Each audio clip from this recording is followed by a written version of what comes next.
Katika hatua ambayo imewashangaza watu wengi, Waziri Mkuu wa Jamhuri ya Muungano wa Tanzania Kassim Majaliwa ametangaza kustaafu rasmi kugombea tena ubunge katika jimbo la Ruangwa mkoani Lindi baada ya kuliongoza kwa takriban miaka 15 mfululizo tangu mwaka 2010.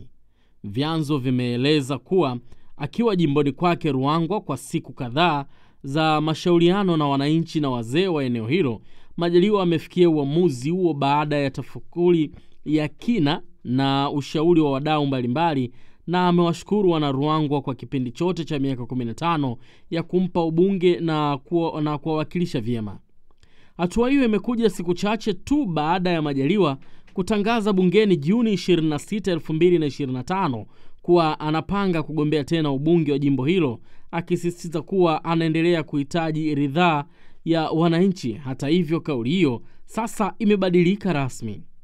Ninatambua wakati mwingine nimekuwa nje ya jimbo nikilitumikia taifa, lakini wana Ruangwa wameendelea kuniunga mkono.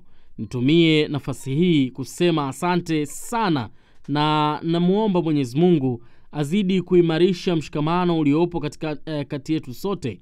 Ninaomba kuwajulisha kuwa ninakuja kuchukua fomu ya kugombea ridhaa yenu tena, alinukuliwa Majaliwa akizungumza bungeni. Uamuzi wa Majaliwa umepokelewa kwa hisia tofauti, huku baadhi ya wachambuzi wa siasa wakiutaja kuwa ni uamuzi wa busara na wakiungwana, hasa baada ya kumaliza kipindi chake cha miaka 10 kama waziri mkuu tangu alipoteuliwa mwaka 2015. Hatua hii pia inakuja wakati chama chake cha Mapinduzi CCM ikiwa katika harakati za ndani za uteuzi wa wagombea wa nafasi za udiwani na ubunge kuelekea uchaguzi mkuu Oktoba 25.